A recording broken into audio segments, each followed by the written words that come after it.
Hi, hello. So here I am, a seemingly strange place, one that I assure you is familiar. In fact, what a month ago or so, this was the last place I recorded from. But you saw that wall instead of this backdrop. This belongs to my number one fan. So, and then like I went and got the light that I used to use years ago, and by years ago, probably like 2 years ago. So I guess it's Mercury retrograde all over, but in a way of like going back to old spaces and technologies. Anyway, today is I kind of wanted to. I had the SKT with me. I kind of wanted to do strength and then 2 8. The moon is in Libra, but moon in Libra is the two of swords, I believe. I don't want to do the two of swords. But I could do the Eight of Wands for the Sun because it's in Leo, which is a fire sign, and the Eight of Swords for actually, I'm using both SKTs.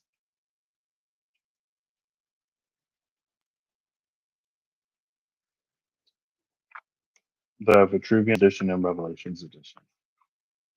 Well, since the Eight of Wands is at the top of the deck and Justice is at the bottom, I'm going to do the Eight of Wands and the Eight of Swords in the Revelations edition with the Strength card, the Force, because it's 888. And then in the Vitruvian edition, I'll do the Eight of Cups and the Eight of Pentacles with the Force, because again, it's 888. So we'll have all elements represented, which is not surprising. So, hey Holly, how you doing? I figured I'd see you today. I was like, I'm cutting it close Central Time, but it is still well within 8-8 where Holly's at. So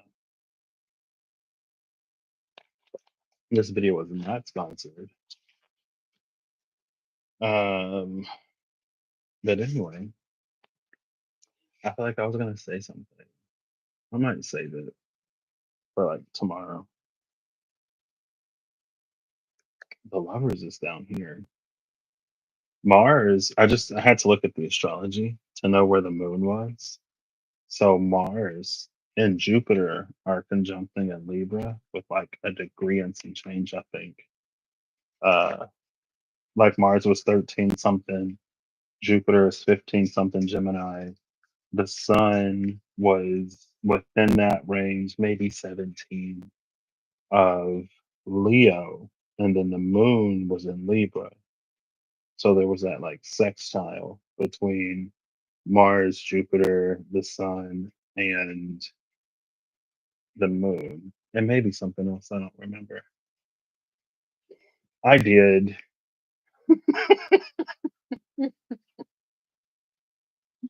I did. I made it back yesterday, which I think was when Mercury retrograded.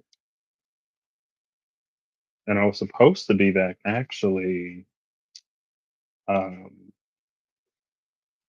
Saturday, but my stay got extended.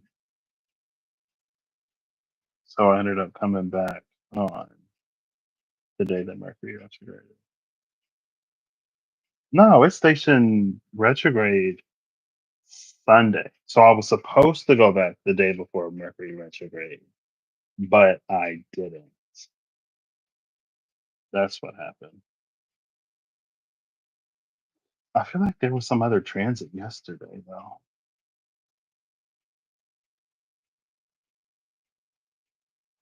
I don't know why. Did Pluto retrograde yesterday?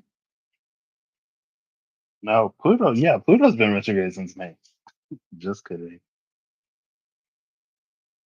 I felt like August 7th was astrologically significant for some reason.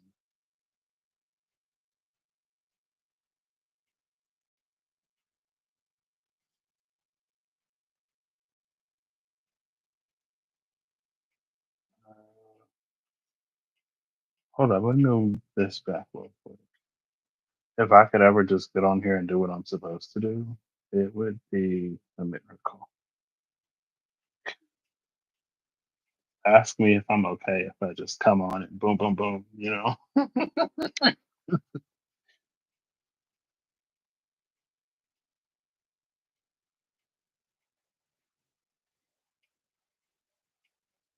There are no transits yesterday.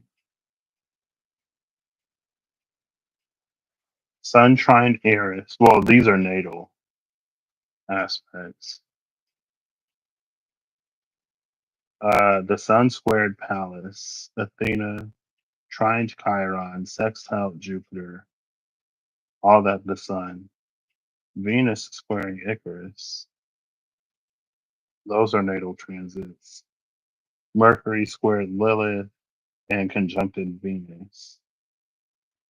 I don't know. Kirsty, hello. I'm also using these because the fans are on and I'm not going to turn them off. And I don't have to because of me. So,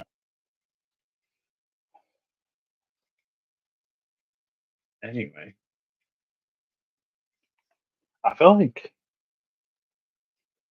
there's been such an interesting. Oh, wow. I guess I'll get into it a little bit. I'll timestamp if the timestamp is accurate. I'll timestamp when I start pulling the cards. Um, because the past week or so, maybe since Mercury has retrograded, kinda, but definitely leading up to it, my plans have changed in a very Eros type of way. Like something that I was attracted to, I'm finding myself more and more and more averse to. And something that I was averse to, I'm finding myself more and more and more attracted to. And like within the past week. And it's been a dose of reality, honestly. Whereas, where in one way, it's like if I take one path, there to take one path is really outside of the box, but contains much of the same. And if I take another path, it's like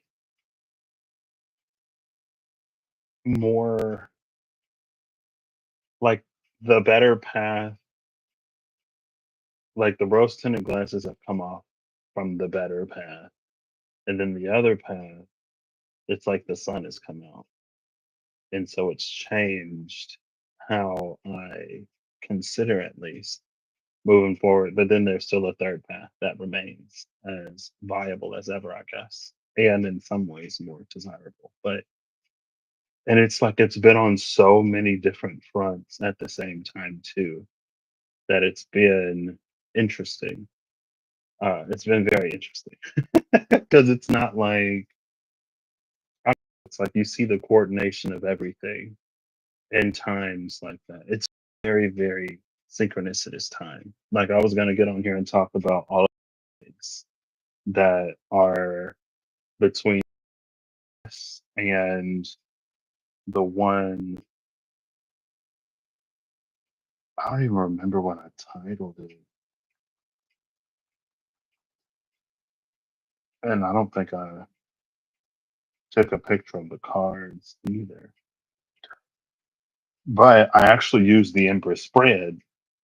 And I don't think I said I was using the Empress spread or the spread I built around the energy of the Empress.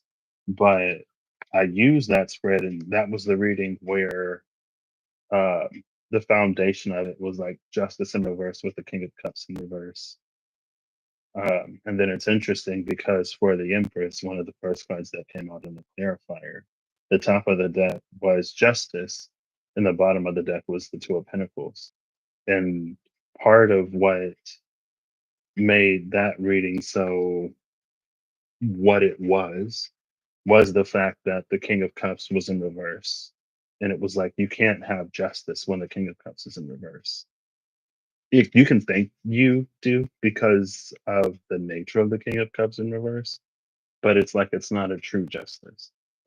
Um, and then that came out under whatever the card, temperance. It was temperance because it was like the air of the Empress is like it had this energy of like I shouldn't have to come down and do this. And then I was like, oh, justice, justice, Empress, Empress spread. I was like, oh my gosh. And there were like other Easter eggs in there. And I guess it's interesting that I had the thought to refer to it as an Easter egg rather than like a synchronicity between readings. But oh, speaking of the Empress, she's at the cut with the title card. I wasn't even paying attention. I just cut the deck and she was literally right there with the title card.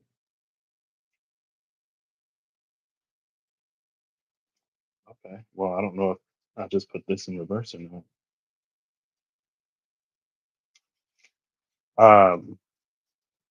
And there was something else I feel like, but oh, I don't know what to refer to it as besides like the trickster in me, uh, the inquisitive in me. Today, for some, I don't know why today.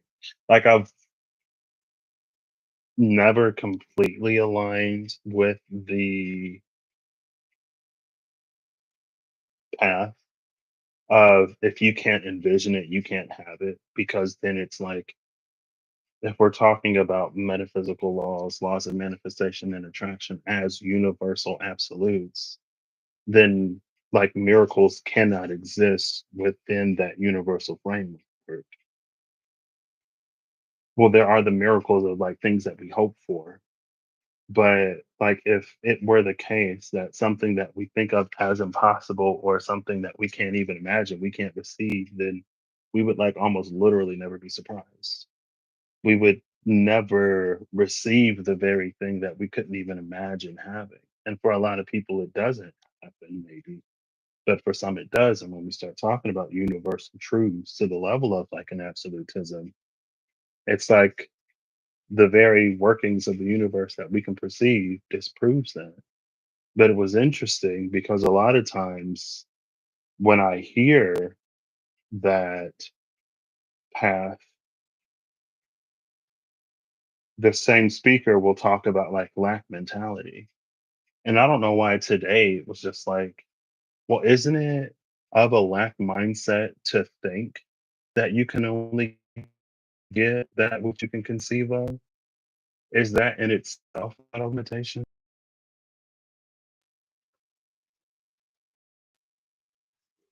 But again, at the end of the day, maybe it's just not for me. And it's something that's one of the things that I feel like bears mentioning because there are so many people who quote unquote may not know better.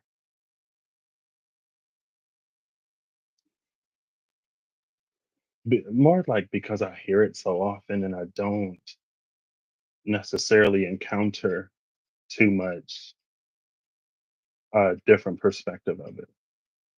And so it becomes really easy for that to become a truth for a lot of people and for that truth to circulate within within the community, but it's not just about the community. It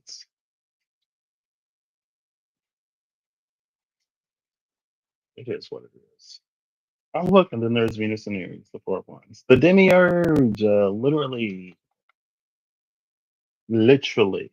So anyway, how are you? You had was it a procedure, Holly? My month off, I was like reading books and doing jigsaw puzzles some days. Like, and then the high priestess. Okay. I got home and I was like so excited to go to the gym.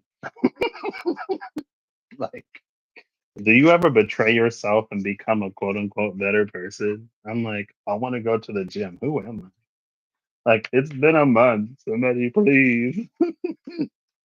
And I was talking to my dad. I was like, what can I do here? Did I end up doing anything? No. I was enjoying my vacation, but now I'm like, please. I haven't necessarily gone quite as far as craving a salad, but at this rate, who knows? Healing well, glad to hear it. Um, so also with the Empress, the heir of the Empress, and with that, let me I could probably find it after this. I feel like it should have a title that I remember, but also it could just be a date.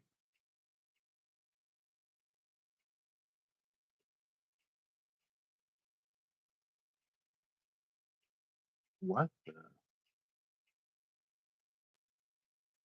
Oh yeah, okay.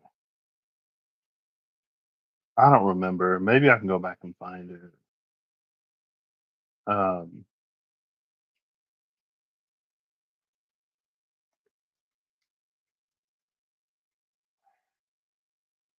I feel like a lot of it is connected, and we'll just leave it at that. I'll just get into this if I can remember. It was funny because I think there was one day I was over there. I had both my phone and my iPad, and I was like, if Google says tails and Siri says heads, I'll go live. And they literally both did the opposite. Maybe it's not one of those things left up to chance. Um, but anyway, so what else did I want to talk about? I might as well do it all here, I guess. Um, there have been the personal validations and confirmations have still been happening. Um, I kind of talked about one already, but I guess that's been interesting. I feel like maybe I've just talked about it. Maybe I've talked about not needing external validation, or maybe I've talked about holding on to a truth internally until circumstances and situations validate that truth that you knew was there before the world mirrored it or showed it back to you. Because I know that that's come up in readings over the years. And even saying years is kind of wild.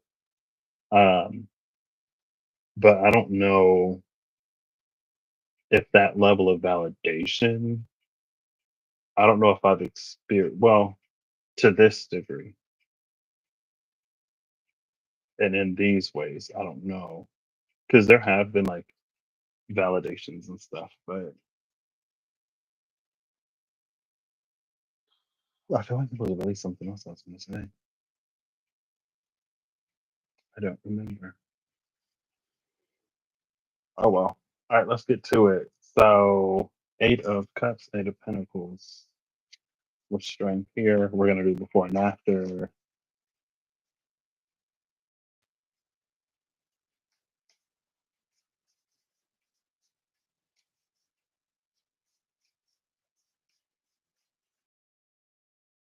I've also like oh Moon and Taurus with the Archangel Commander. The phrase that comes to mind with these two is to whom much is given, much is required, or something like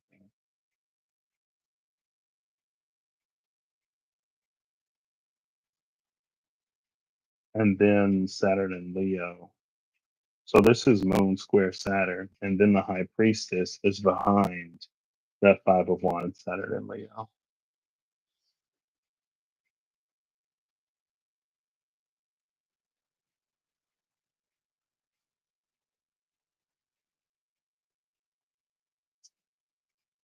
Oh, I guess we are gonna do it because behind that High Priestess is the Eight of Cups, and that's the card I'm looking for in this deck. So here we go. The High Priestess and the Corruptor are on either side.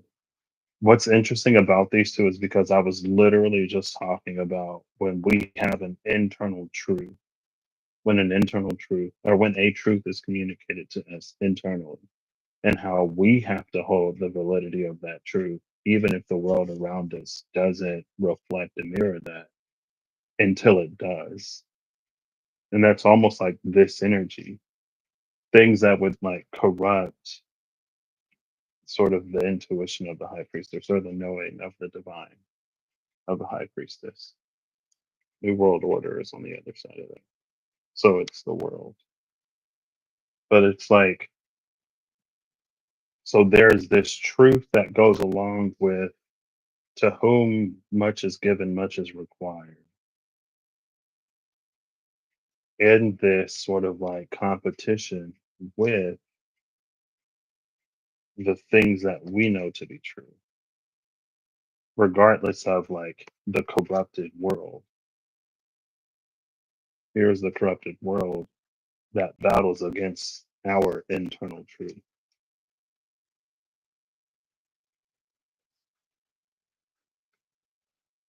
So like that. And with the directionality of the Eight of Cups, it is moving from the corrupted world. He's leaving the corrupted world behind and heading towards this. Well, heading towards the battle, but beyond that, heading towards this.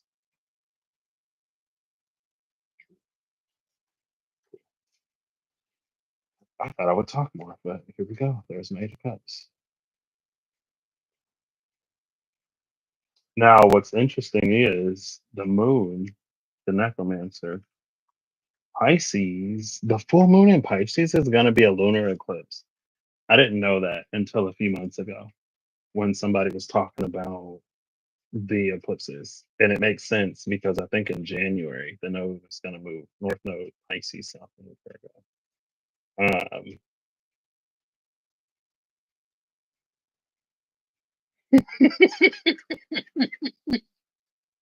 It really is, Holly.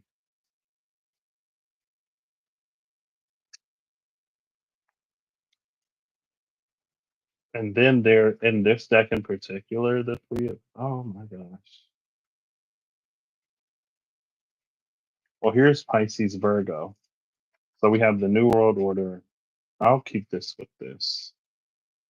The corrupted world that this energy is walking away from. Because the moon is up here and the moon is here. It's the same moon, same phase of the moon.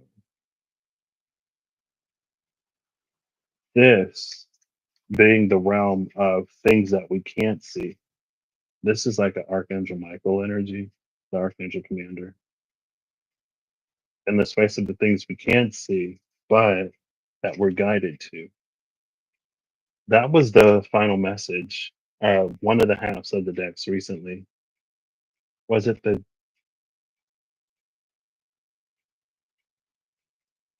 I don't remember what the cards were. I feel like it was the Four of Cups and some, maybe the Nine of Cups and some, maybe it was the Nine of Cups and the Two of Swords. I don't remember. But it was that energy of like things on the other side of the veil, or things in the spiritual, things in the intangible, not appearing the same that they do here, but there's enough of a disparity that the way that we perceive and the way that we navigate also has to be different. And the easiest thing was like we have to feel our way through the veil rather than try to see our way through the veil. But it is the spark of the divine within us that can like recognize those truths or that stands to receive or perceive those things that happen like behind closed doors, quote unquote. Not a reckoning. I don't know if there's a word for setting things right on a like a large scale,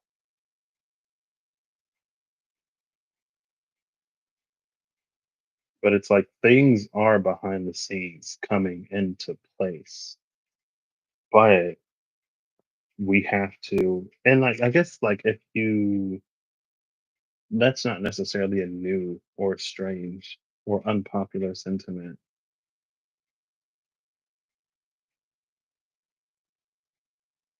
but the high priestess is here again. Anyway, we have Pisces, the Three of Cups, and Virgo. This is nine. I had to. I knew that strength was eight, but after I saw the Hermit, I was like, "Wait, is the Hermit eight?" So that's why I was like, "No, it's not." In this deck in particular, the threes are related to divining and prophecy. So the Three of Cups is divining a prophecy using water, hydrogen, and sea. So that makes this, and it's a Cancerian energy. This is the moon. The moon rules Cancer. That makes this within the realm of the High Priestess. But these are three individuals that see their own piece of the puzzle, and because it's like there's Pisces' side of things, there's Virgo side of things, and then there's the truth. Or it's like there's the Piscean half and the Virgo half, and then the one plus one equals a third path, a third uh, option, a third outcome.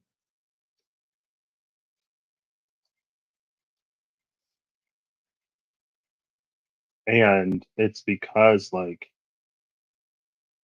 uh Virgo is waning or waxing. Virgo is a crescent, Pisces is a crescent. But in the middle, so like this person, because of crescent moon, receives a part of a vision, sees in part. This person over here, because of the crescent moon, also sees in part. But this one in the middle would be like a full moon. She would see almost the whole picture. Oh, well, here's Pisces sign. There you go. And it's interesting because my dad is a Virgo and I'm a Pisces. I mentioned that in one of the videos recently.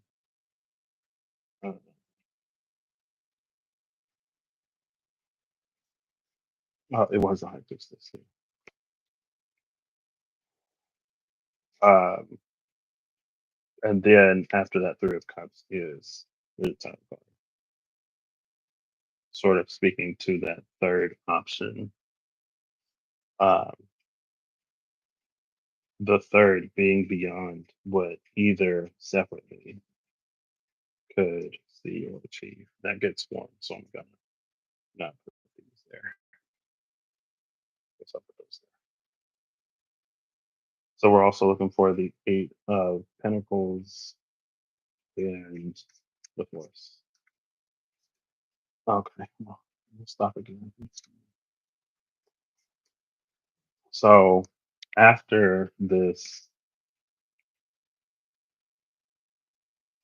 and also the thing about the Three of Cups is it is a space of collaboration that honors, welcomes, and embraces difference.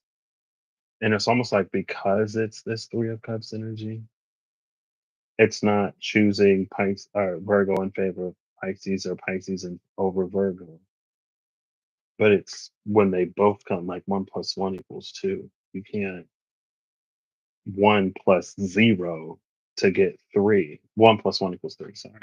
There's this 1 plus 1 equals 3 energy between them. You can't 1 plus 0 your way to 3. I think sometimes we think that just having someone else there or just having something else there is us like incorporating or whatever. But if it doesn't provide its genetic information, then you're not going to get that blend of the two that creates something that is completely unique and different. That's where we have the title card, and then it's the Knight of Pentacles with the Empress. So the Knight of Pentacles with the Empress is given an energy that's like slowly working its way to a certain place. Again, unbeknownst to them, the external world isn't necessarily validating this, but there's an internal truth that someone is following, slowly but surely making their way to this point. And there's the Empress. Behind the Empress is the Two of Swords, which is Moon and Libra. So if I were to have used the Two of Swords, it would have been in between what, Moon and Libra, trine Moon and Aquarius, with that Empress there. Well, technically, it would have been between the Two of Swords and the High Priestess, and then the Seven of Swords would have been behind. The Two of Swords and the title card, sorry, not the High Priestess. But this is like perfect. It's like this is so self-referential. For me, the Two of Swords, you see the Eye of God there. The Two of Swords is when we know internally something before the external reality, before our world validates it. And so we sit at that almost impasse. We sit in an almost stillness because we have the knowing of something, but the time that it reveals itself or the time where something needs to be done hasn't yet arrived. And that popped up in a reading. I don't remember where it was. There was an energy somewhere. I feel like it was associated with Libra, but maybe it's just because of all this like Libra energy. I guess all this Libra, I mean, because the moon is in Libra. There was somebody had something where it was like we were gifted with something, we were given something, and it was one of those you will know when the time comes.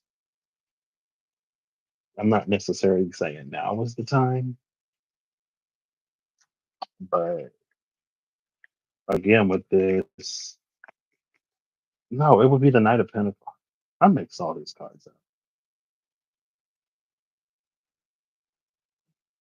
Yeah, because it was the title card, the Knight of Pentacles, and the Empress. And then it was the Two of Swords. So it would have been between the Empress and the Two of Swords. No, the Empress and the Seven of Swords. I'm all mixed up. I'm all mixed up. Yeah, he sent me some pictures. And I was like, oh my gosh. I think that's when he had just gotten it, or it might have been after he tore it. But yeah, so this is what we would have seen, the Empress and the Seven of Swords. The Seven of Swords here, it just speaks to the fact that, again, it is unseen. It is something that the world isn't yet validating. But just because it's not validating it doesn't mean it's not happening. That is, I guess you could say, the blessing and the curse of knowing, connection, listening.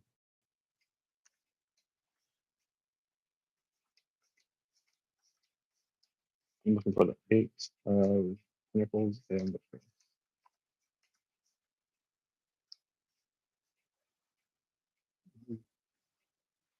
This is such an interesting lineup. Excuse me, of majors. So that's fine. You don't have to go there. Mars and Leo, the Sun, Saturn and Taurus. Again, there's this Leo Taurus square. We saw it up here with the Five of Wands and the Six of Pentacles, with the Archangel Commander standing in the middle of that square. This was the Moon square Saturn. This square is Mars square Saturn,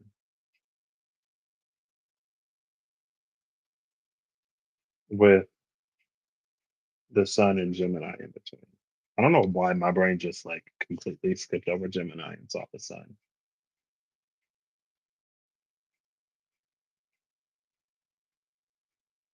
The only thing missing here is Cancer. Literally, Taurus, Gemini, Cancer in the gap, and then Leo. Now we have the High Priestess here. Moon, Cancer, rules Cancer.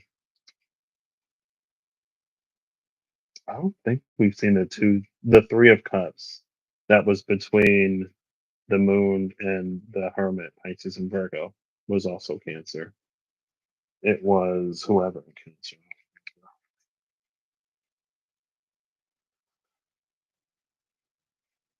Three of Cups was Mercury in Cancer. Mercury rules the Gemini that the Sun is in, and this Ten of Swords. But anyway, it was like after the destruction. There's like resistance, destruction, and then regrowth. But this before the Seven of Wands is the Death card. So it's like something that we have to go through in order for something to change. But anyway, after that, it's the Magician, the Wheel of Fortune, the Star, and the Keeper.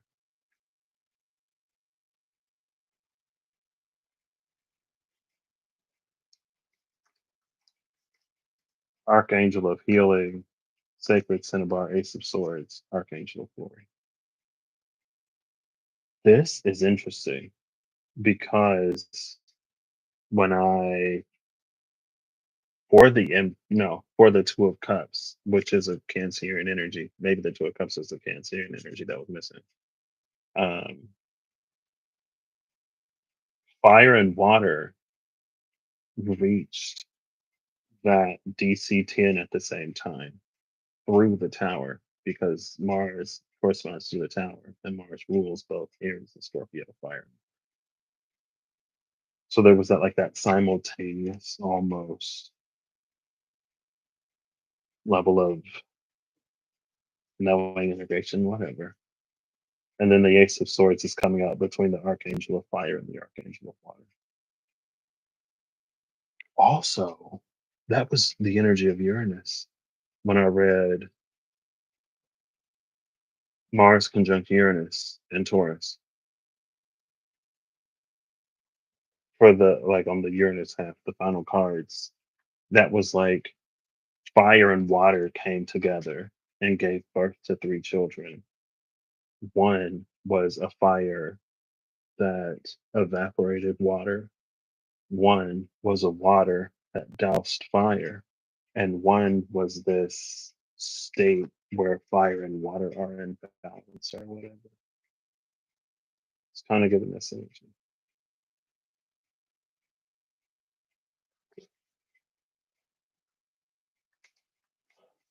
This is going to be so. I'm not necessarily trying to be up on the Two of Cups is with the Warrior. And between the Shining Winds, Knight of Sword, and the Warrior. This Knight of Swords is backed by the grotesque. The grotesque is the very thing within us that puts us in proximity to the divine. It's the very thing within us that makes us special, that makes us unique, that may be a huge part in defining our purpose in this lifetime. But it's also something that causes us separation with others on the surface at the very least. And so a lot of times we forsake it. We forsake ourselves. This, I'm assuming, is reclaimed. And that's what gives this Knight of Swords the ability to emerge as the warrior, which is the sun. But there's that Two of Cups Cancerian energy. Well, I was like, maybe, and it's Venus. Venus and Cancer is the Two of Cups. Pretty easy to guess. Not easy enough that I guessed it, but it makes sense. I'm going through this whole deck.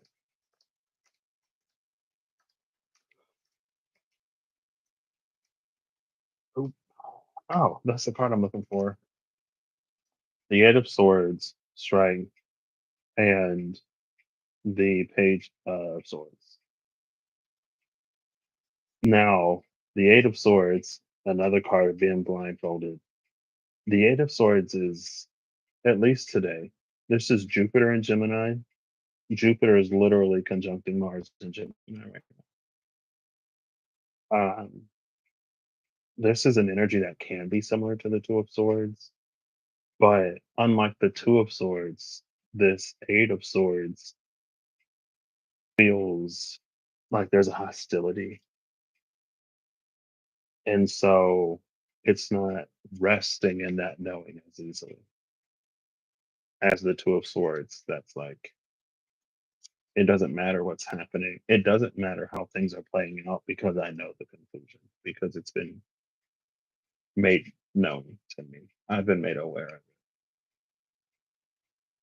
But in this blindfolded energy, we have this Ace of Swords, which is the owl. The owl sees in the dark, and the owl is bringing this message. So again,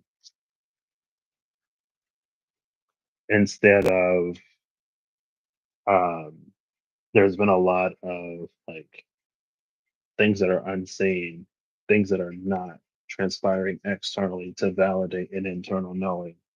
This, however, there's an energy here that is a word to the wise is enough.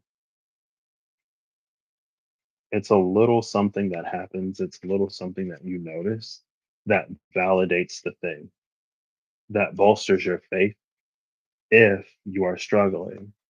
Eight of Swords. It bolsters your faith, it validates your knowing. It can, doesn't have to. Because again, a word to the wise is enough. It's like for anyone who's going through something and they pray to the divine in whatever form.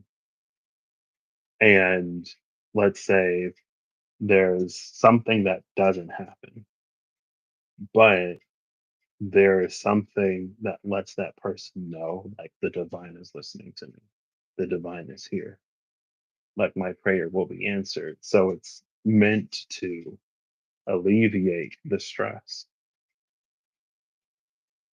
of that.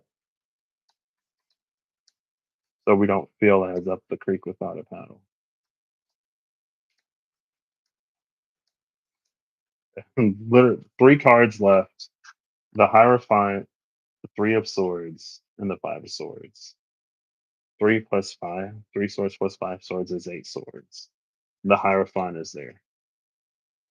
When our heart is broken and we've been beaten, battered, and bruised, there's this like message from the divine. There's something that's meant to bolster our faith and let us know that indeed the divine is still there. We just saw it broken down in the last week.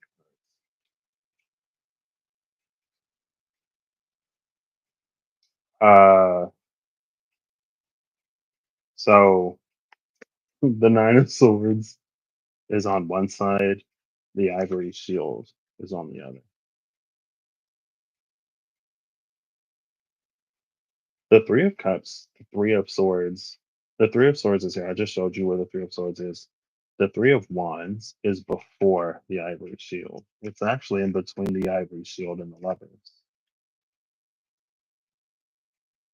The Three of Pentacles was somewhere after I started talking about whatever. I didn't mention it, but I looked down and I saw it. And again, the threes in this deck correspond to prophecy or receiving a word from the divine in some. We're going to abstract it to receiving a word from the divine. It's that truth that is within us, regardless of how we come upon it. There are so many ways that we could find it. But there's the last three.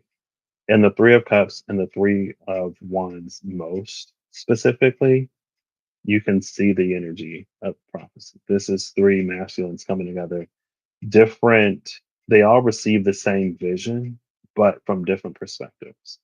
Unlike the Three of Cups, where they each receive their own vision. But this paired with my BTFU STFU queen. On the other side of this, Nine of Swords. This gives it almost a hostility that isn't as much present up here. Now I could interpret this as, again, the saying is a word to the wise is enough. This is an energy where that word is not enough. And it's like maybe we feel like the divine is holding out, or there's something that we didn't see. When I had this vision of things working out in this way, nobody told me that I would lose this, suffer in this way, go through this other thing type of energy. Like no one told me of this cruel, corrupted world.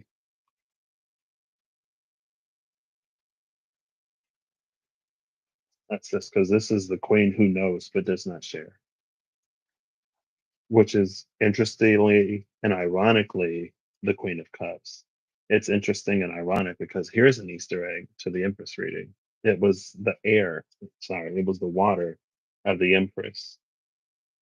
She shared as much wisdom as she could, but the Seven of Swords came out.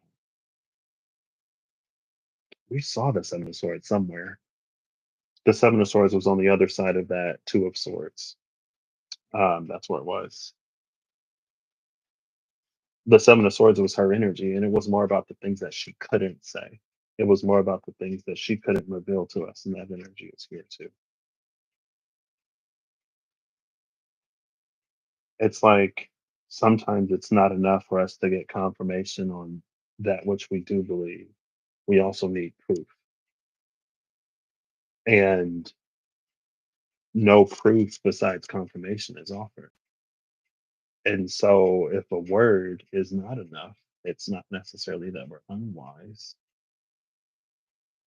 or it may be that it's like it's unwise to ask for more than a word now. And if we were to get something now that we asked for, that we're manifesting, that we're seeking, if something were to be confirmed and validated now, it would be premature and half baked. It wouldn't be the truth that was revealed to us. Interesting. This has so much more like moon energy than this deck. Now the healer is out.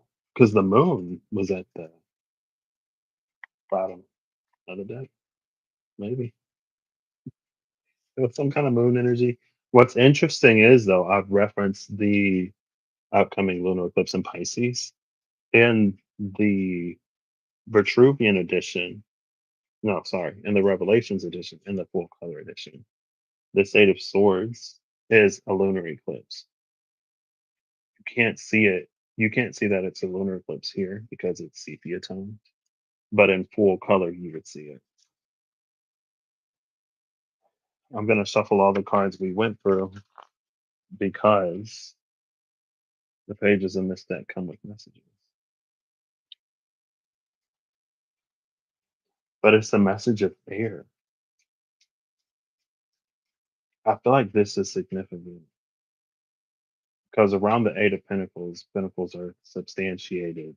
There is nothing substantiated, and because it's not substantiated physically, that's what caused us this anxiety and fear. It's also not lost on me. It was, but now I notice this word from the wise is air. Air is the least substantial element. I was going to say besides water, but water has a substance to it. Fire also has a strange, ephemeral substance because it's there until it goes out. But air is like you see it, you can feel it, but there's nothing concrete about it. Like whispers on the wind. What value does it have? Maybe, but I don't know how people say. What is the message of this? I'll give it too much.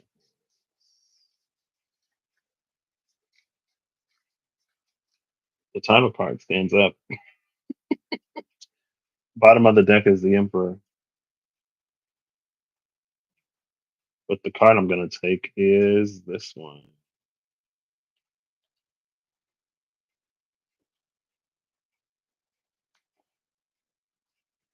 This is my Divine Temptress Queen.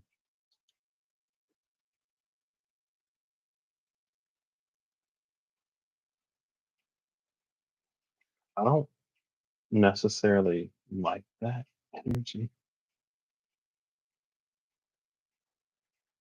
Emperor is at the bottom of the deck again, and this is clarifying strength. This is the energy, this energy. This is something being offered, but it's not the thing that you want. It's almost like if you have the ear of the divine and you ask for a message, for hope, for something to bolster your faith, and you get it. But things aren't moving quick enough.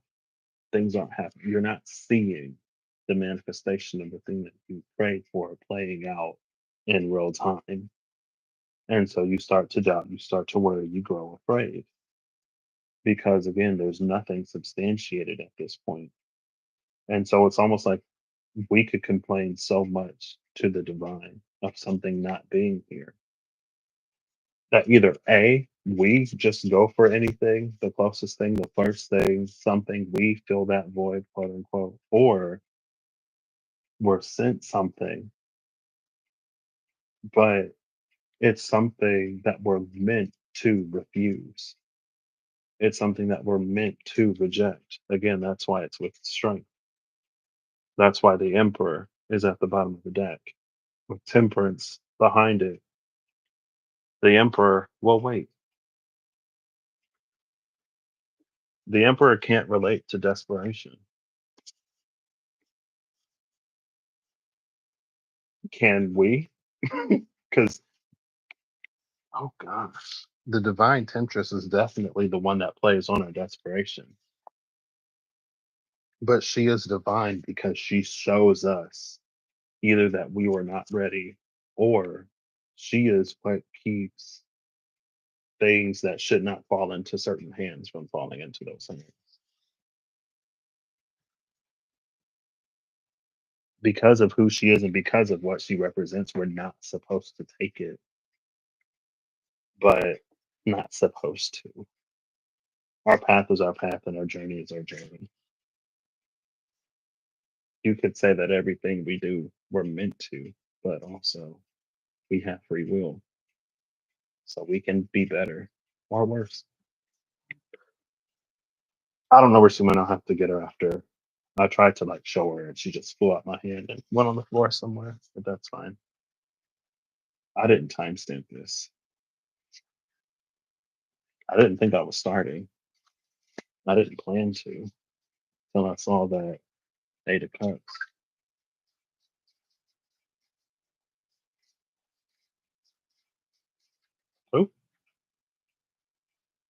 Three cups just fell over in my hand as I was shuffling.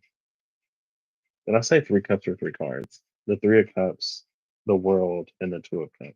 21 is a three. The world in between the two and the three of cups. In full color. And it was the reading of the two of cups that was that like integration. The fire and the water. I guess we'll start here. Bottom of the deck is the warrior, the sun. This is again like this was I thought this would be more the moon for some reason. Is it because the two of swords was at the bottom of the deck? And I was like, oh, this is moon and Libra. So I thought it would represent more the energy of the moon, more the energy of the things that we don't see. But everything that we were supposed to be seeing, we're not seeing. And again, maybe that just confirms that energy of like when we look at the spiritual, the immaterial, beyond the veil, we have to be able to look with a different pair of eyes than the ones that we use to look at things happening in the world in the physical. The energy of the sun in this space is not anything that can be perceived materially.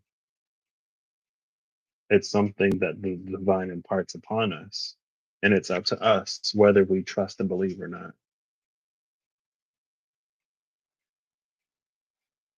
So I guess the moon of this speaks more to the fulfillment of the promise. Because where the two of cups and the three of cups meet, that is that third path. That is that new world. That is what the energy of Pisces and Virgo creates. The third, that is both the combination of the two, but also more than just a combination of the two. And the sun, the warrior, is at the bottom of the deck because we held true, just like we just saw in the other deck. So I'm going to put these here. The bottom three.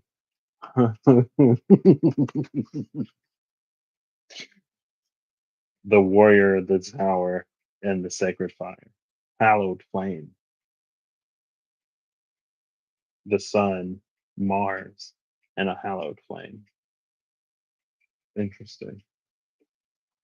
Because it's that Martian energy, it's an action that aligns with the vision that was received. This is us comporting ourselves in a way that aligns to the truth that we know rather than whatever this corrupted world here is. Here's the corrupted world. Here was the world made new. Abyssus, abyssum, and woka. The depths of you call to the depths of me. That which is, and that again, like that's the piece of the divine that lives within us that validates, that receives, that confirms, that knows. This is the world reacting, responding to what someone holds most deeply within themselves. And that's interesting because recently, within the past slew of videos, um, that also came out. There was that energy of like, we can try to subconsciously program ourselves. We can put a lot of conscious, like affirmation type of stuff on top of like a wound. But if we don't truly change what we think or how we feel, it was that energy of like, this is going to be the last thing that something sees when it approaches the heart. And it'll be the first thing that it encounters as it's leaving,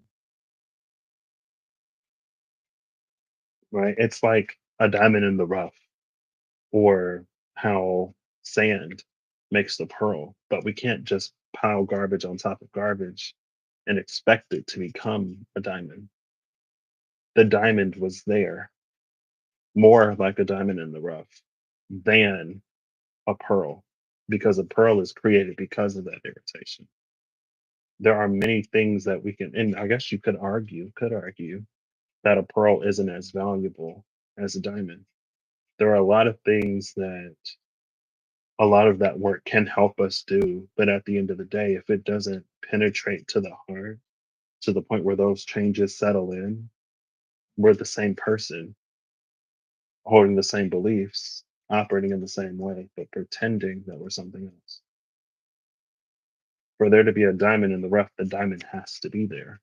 The rough doesn't create the diamond, the rough just covers it. The rough covering the diamond, that's the Five of Cups that was over here, that was behind that Knight of Swords, that led to the sun that we now see here. We found the rough, or we found the diamond within the rough of ourselves, rather than piling garbage on top of garbage and creating a pearl. And it's not, it's, there are times and there are seasons. There is a time where we are not yet ready to face all that we need to face within ourselves. And in that time, it is not for us to do anything more than what we need to do and what we're capable of doing. It is not for us to break ourselves, right? The pearl comes first. Maybe the pearl is the diamond in the rough. So first you create the pearl. First there's the irritation, agitation, the journey of healing and shadow work that creates a pearl as it aggregates and accumulates. But after that pearl is created, it's like then you root back through it to find the speck of sand. The speck of sand becomes the diamond. The years and years and years of calcified saliva becomes the rough. We put on the armor as long as we need it and until we're ready to take it off. So never feel bad for where you are, especially if it's like keeping you alive, you know? But when the time comes, there's a time, there's a season for all things, right? Moon and Cancer after this, we're looking for this card literally. I forgot I was looking for the Eight of Swords here. You can see in the Eight of Swords here a lunar eclipse in Pisces. This is the same Eight of Swords that clarified the sun. But this is behind this, almost like this is what we get to when we make past the pain of the past, the brighter future. And we see it here, the hollow void and the healer. This is that void being filled with pure, holy, sacred waters. That void was the same one. I just talked about it somewhere. I don't remember. I feel like I mentioned a void that we're trying to fill in some way or another. This is that void again being filled. When we enter the season of the diamond, after our time as a pearl,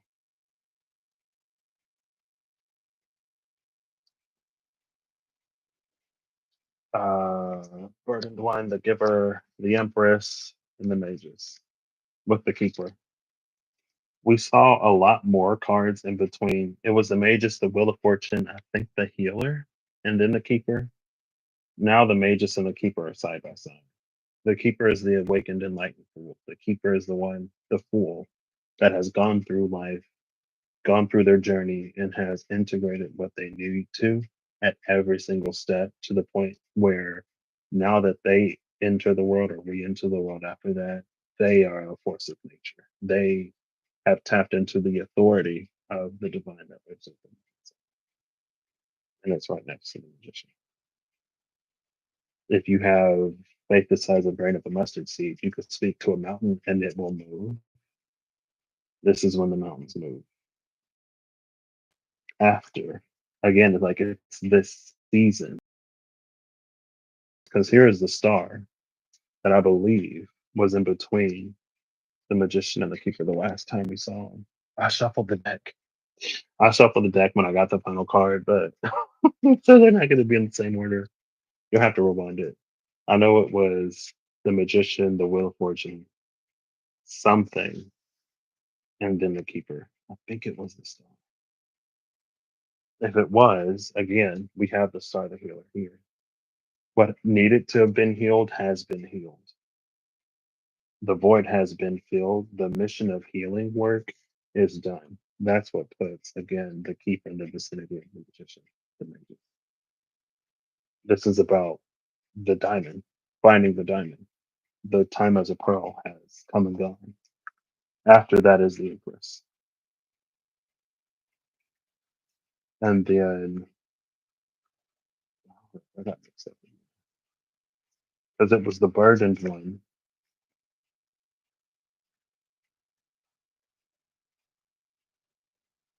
the giver, because it was the Six of Pentacles again. That first caught my attention. The Six of Pentacles that was with the Archangel Commander. This is us being in this place of power that Archangel Commander promised us. So it was the burdened one, the giver, the keeper, the magus, and the Empress. It was something, but the Empress is also there. Our gallows interest. Looking for the force and the eight of fire.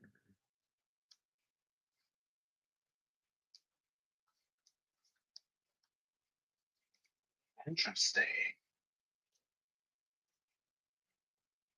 The four of swords, the force, and the herald of the flame. For reference, we had the eight of swords, the force, and the herald of the zephyrs. Half as many swords from 8 to 4. There's the healer, temperance, the angel. Now, instead of the messenger of air, we have the messenger of fire. And maybe again, that speaks to that temporary corporeality of fire. This goes into it. And after I found the eight of fire, I'll see what that message is. Here's the Two of Pentacles. There was the Two of Pentacles in justice. I clarified temperance. Here's temperance in the window.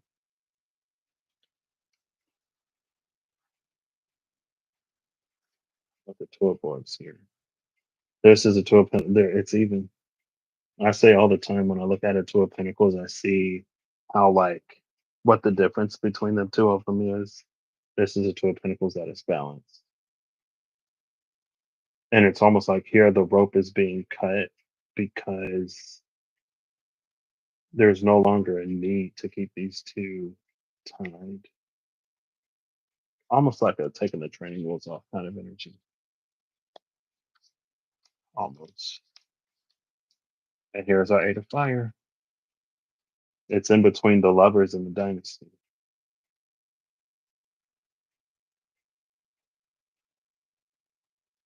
This is Moon and Sagittarius. And then the demon is after that. The demon is after the dynasty. Devil energy is after the dynasty. That's why devil energy tries to get us to question our faith, or why devil energy is so prevalent in our perception of things. But this is that dynasty built off of the love or the union between, it came out here as Virgo Pisces. Again, clarifying that when two come together, and then there's the brand new third, there's also three the baby birds. The third that is the result of the two. Both a combination of the two, but more than just a combination of the two. That union is what gives birth to this dynasty and what causes the flower and the void of the tree of life to blossom. What was void is no longer. Message of the Herald of the Flame. Bottom of the deck is a shining gale. This was that Knight of Swords that had the five of cups at its back. Behind it is the Page of Swords, the same Page of Swords that came out with the Eight of Swords over here. Around the major overarching, because that's like Leo energy.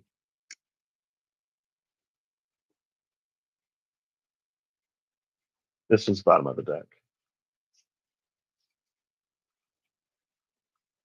Interestingly enough, we have the contender, Five of Wands, with the Knight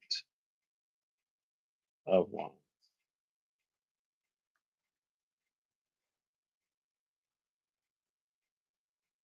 The one that stands victorious. And in the Five of Wands here, it's like this person isn't even engaged in the chaos or in the drama. This is the victor. The Five of Wands we saw at the bottom of the deck. The one that the divine informed that they would be victorious. This is the power of their faith to stand and not even feel that they have to compete and still emerge victorious.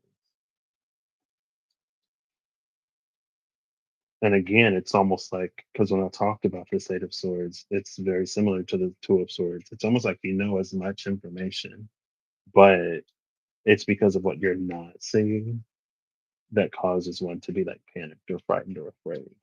That same panic is not present here. And she's also not blindfolded here.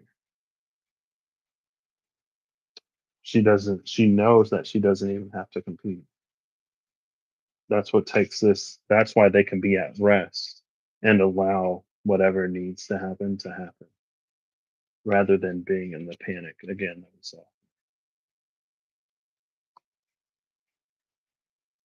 And again, that was this energy, wasn't it? A word to the wise is enough. Here, it wasn't enough. We needed proof. Here, that word is more than enough.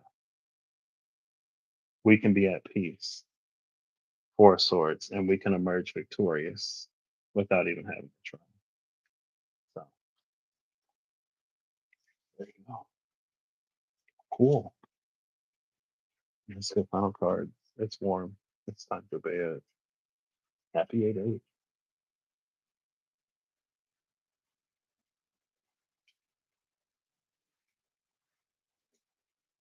I don't think we saw any of the queens. I think I saw the Queen of Wands, but I didn't like feel the need to call her out. We saw the Queen of Earth. We saw the Earth of the Queen and Earth of the Empress and the Water of the Empress.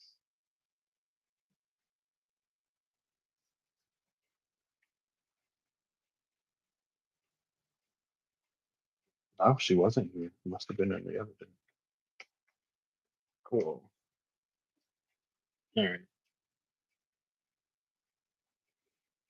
Yep. There's look, Emperor at the cut again. Emperor at the bottom of the deck. Emperor at the cut. Emperor. But this emperor is given human form.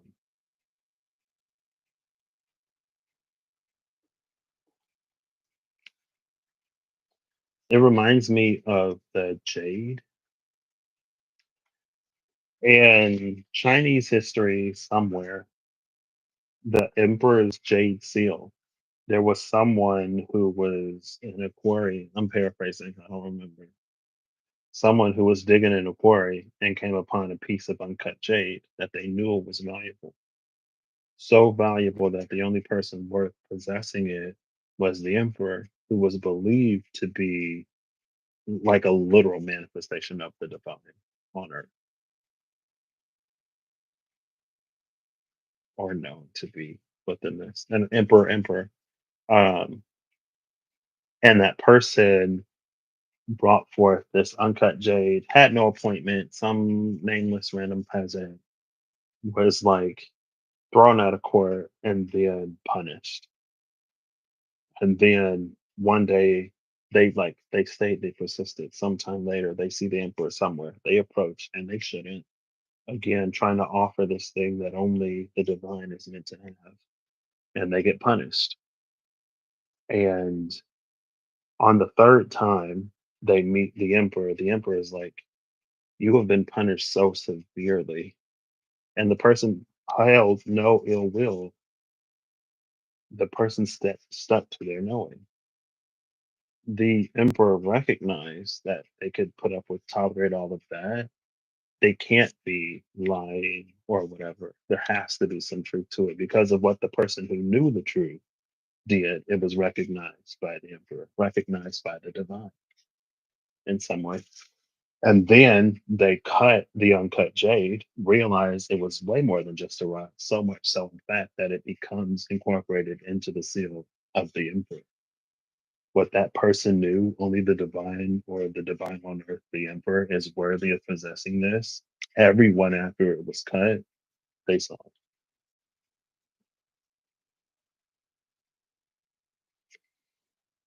When you know, you know, you know. And it's not necessarily the world's responsibility to validate that which the divine has declared, but because the divine declared it, so it shall be. And so if you know what is declared, not necessarily easy, but also it is what it is. You know? We can't look at the spiritual, the metaphysical, the intangible, the divine with worldly, earthly eyes. The knowing is enough. The knowing is the final card is Three of Pentacles in the Archangel of Healing. Bottom of the deck is the Shining Quarry. And again, like the completion of the healing, it is the pearl that forms that allows us to become the diamond. But we don't have to stop at the pearl.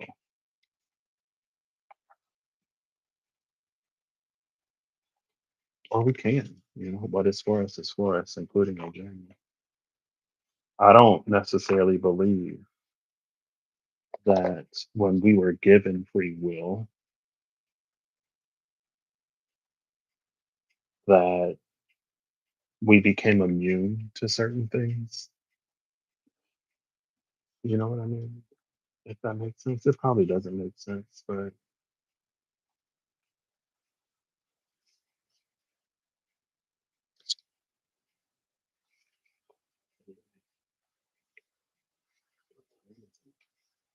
I don't know if this is still Eastern or oh, it's after not 8 anymore. Justice and the Nine of Wands at the cut, which is such an interesting because you could take this as it's a hardship, like karma, one that we deserve. But this could also be like the emperor recognizing the determination of that person. So that person becomes almost like the embodiment of justice because they know and they don't have to see. And they can hold the sword, they can weigh this out without needing to see because they know. And then there's the Eight of Wands, justice. It also doesn't have to be slow.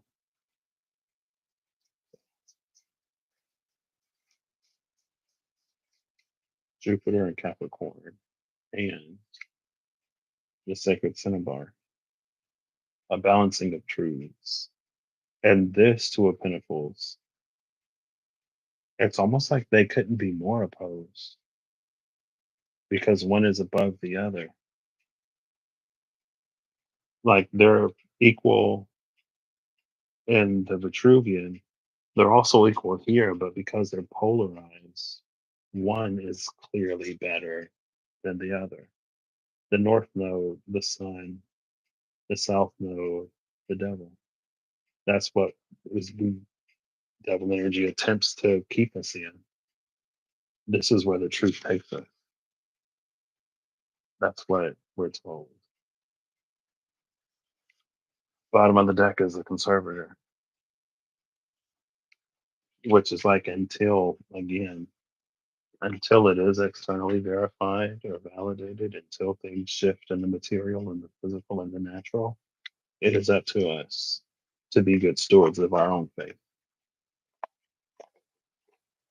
It is up to us to value and validate within ourselves internally that which the divine reveals to us to be true. And like anything else, if we can't nurture it, the future isn't set in stone. It's not written in stone. That which we knew to be can be either undone or never be, sometimes because of the part we play. And that's the price of free will. So, or you never get anything that was meant for you. And so if you don't get it, I guess it wasn't meant for you. According to that line of thinking, right? Anyway, I hope y'all have an amazing whatever whenever you see this. I hope you can make all that you wish to experience your reality. I hope that whatever you need along your path during will find. And I hope you an ability to trust in what you know to be true and to discern again that which is true. So I'll see y'all whenever. Thanks, Holly and Kirsty, for stopping by. Good night, good morning, good evening, good afternoon.